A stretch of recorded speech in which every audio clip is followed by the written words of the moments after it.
This is Yusef, and before I begin, I know I'm making like 3 videos back to back. Before I begin, I want to say that I actually am, I do want to apologize for the lateness of getting back to people. There are obviously people who are trying to contact me, and I haven't been able to get in contact with them, mostly through, well, for one reason, through my horrible memory of when I was in the city, and I thought, what the hell is my password? It's locked in. And then the other because I have crappy hardware here, and I haven't been over to the shop where it has better ones. So I explained before, I didn't even want to read something because I feel, in many cases, if I read it, I should react to it, or if it's something like really inflammatory or accusatory, I want to respond to it. But so please forgive me. The 27th, I will be back on here. Nothing short of I don't know, fire raining down from the skies, or God willing, the 27th. I shouldn't tempt fate like that. So basically, a little more than a day, a little more than 24 hours, I'd be on here, and I'll get through as many as I can, because I do actually have to work on the 27th. Okay, but I wanted to go into this more because I feel it can be easily misunderstood. And wanted to clarify. Now, I've always said that the Holocaust that happened was World War II, all the people that died in it, in both theaters, I think, because it was just a horrific event. Everyone suffered from it greatly, and I remember people my father's age saying that when they'd go around trick-or-treating, they'd go around and they'd see people with a missing eye or missing limbs, or people who just, the war didn't end for them. They were multiple cases of post-traumatic stress disorder where they didn't really know much about it. They knew about shell shock from the previous war, but a horrible event. And I don't think that we should categorize and say, well, this suffering is worse than that suffering.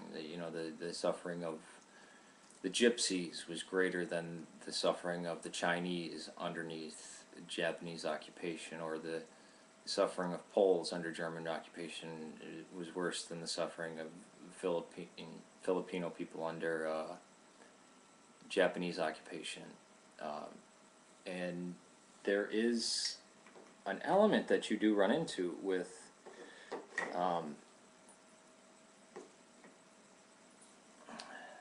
Zionists, and Zionism does touch home because of the people that I know that were displaced by the state of Israel. But the main problem, I won't say Holocaust, I'll say Shoah, because people say Holocaust, and to many people in America it means the brutal torture of the religious in Germany. I mean, they had whole camps just for religious people, just for priests, Catholic priests. People say, oh, the Nazis were they were Catholics, and Hitler was born Catholic, but it was very pagan. I don't know any serious scholar that's going to deny this, that's a historian. Christopher Hitchens, even though I like him very much, he said all these things. Oh, it was a Catholic regime. It was into the occult and paganism, and got a lot of ideas from Madame Blavatsky, and it was about, Himmler carried the Bhagavad Gita with him wherever he went. It's not a slam on Hinduism, but it's him trying to incorporate all these pagan ideas, and him believing he was the reincarnation of an ancient Teutonic king, and that the Nazis were the Teutonic Knights of old, and the myth of the Germanic people, and really hyping it up with Wagner's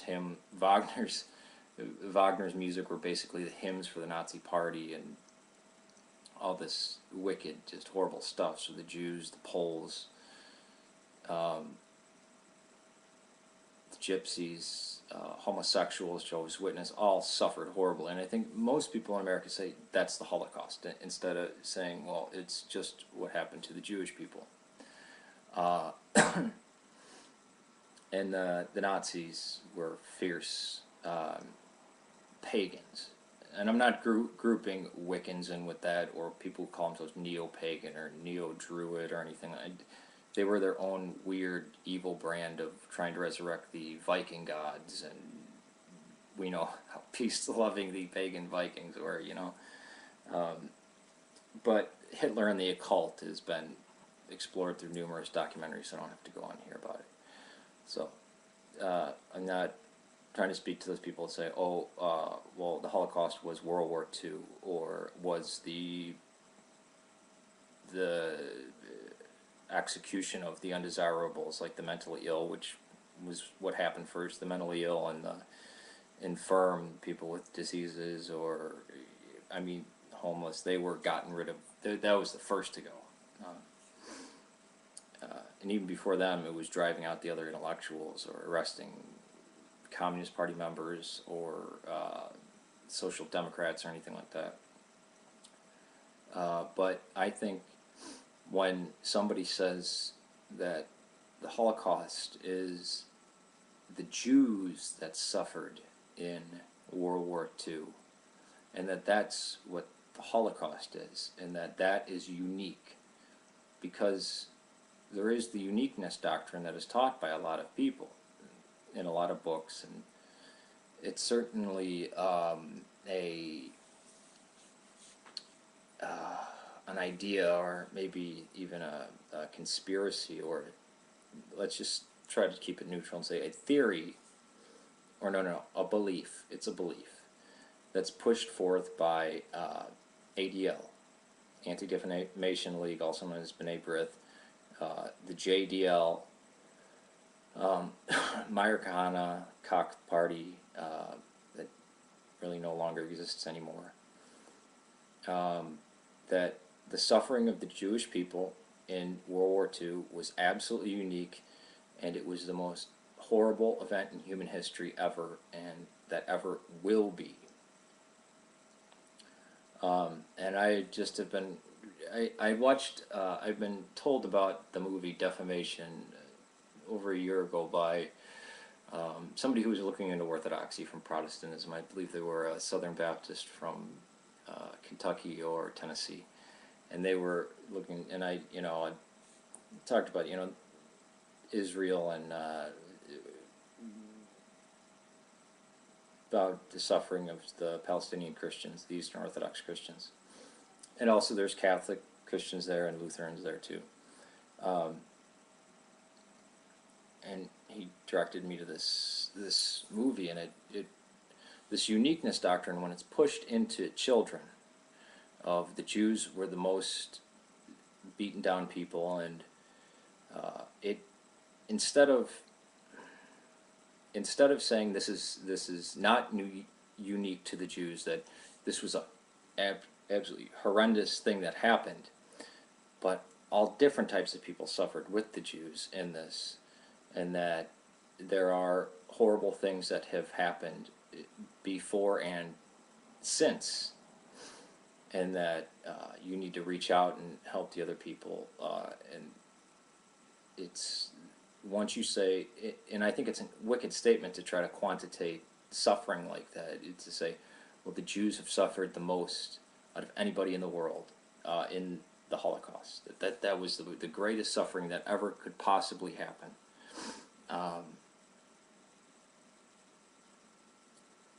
I get angry enough when people say, well, Jesus suffered more than anyone in the world, and I think that's, what are you talking about?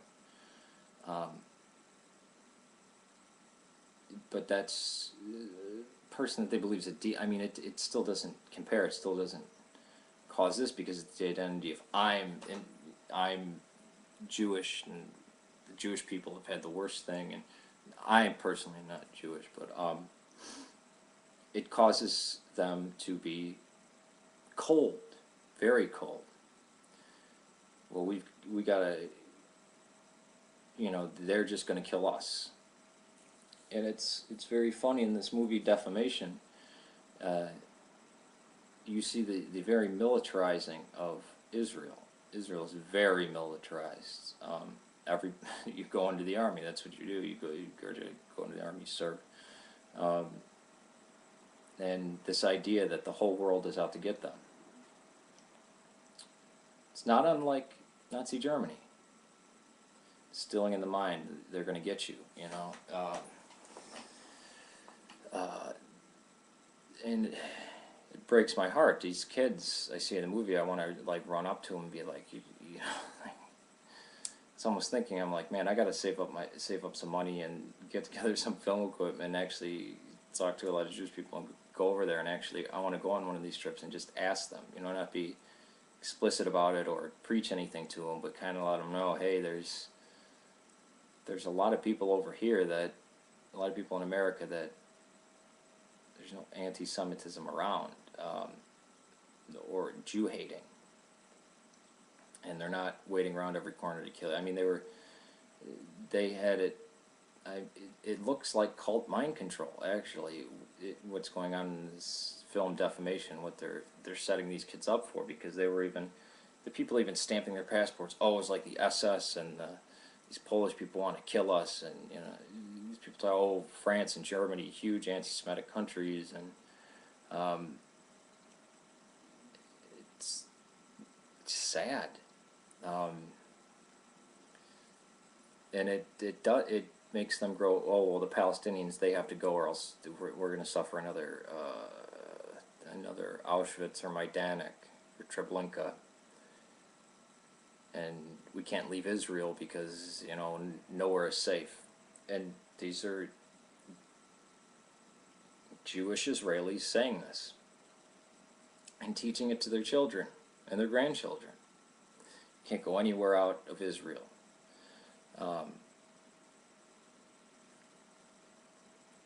The uniqueness belief in Jewish suffering during World War II, it's known as the Shoah, is despicable. I mean, it doesn't cause you to empathize with other people or sympathize. It causes you to go different. We've had the worst experience in the world, and it's going to come again if we don't get really armed. And seeing the Palestinian people as a force that could reckon with Israel. Shoot a couple missiles into Israel once in a while from Hamas, but a standing army of trained professionals, some of the best soldiers in the world, a whole nation that has gone through the army, well-fed, well-supplied, backed by America and the West. It's an odd thing to see this happen. And I also think it's a horrible disgrace to those Jewish people who died in the camps and the non-Jews that were murdered by the Nazis, whether in camps or not, and the mentally ill and all these people. And a slap in the face to the Jews to say, well, we're going to take the deaths of all these people who died, because nobody's speaking today about the Holocaust, died in the Holocaust.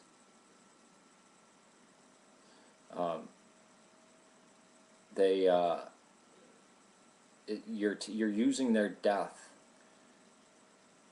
to foment more hate. And that's kind of sad. If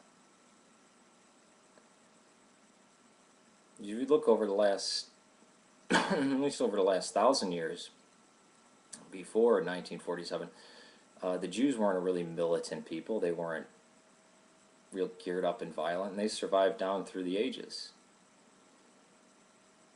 Strife and, what bloodshed and persecution, just like every group goes through. And it's funny, the very religious Jews in the movie Defamation say, not every crime against Jews is anti-Semitic. if they see a Jewish person, they see that they're weak and rob them. They're not. It's not necessarily anti-Semitic. It's a very interesting film. I just wanted to clear some of that up. Peace to you, and I will get back to you on the 27th. Please pray for Serbia and Syria. Have a blessed Lent, and if you're so inclined, please pray for the protection of Bashir al-Assad. I know I am and will be doing that. I should react to it, or if it's something like really inflammatory or accusatory, I want to respond to it. But so please forgive me. The 27th, I will be back on here. Nothing short of I don't know, fire raining down from the skies, or God willing, the 27th. I shouldn't tempt fate like that. But so basically, a little more than a day, a little more than 24 hours, I'd be on here, and I'll get through as many as I can, because I do actually have to work on the 27th. Okay, but I wanted to I need to go into this more, because I feel it can be easily misunderstood. I wanted to clarify. Now, I've always said that the Holocaust that happened was World War II, all the people that died in it. In both theaters, I think, because it was just a horrific event. Everyone suffered from it greatly.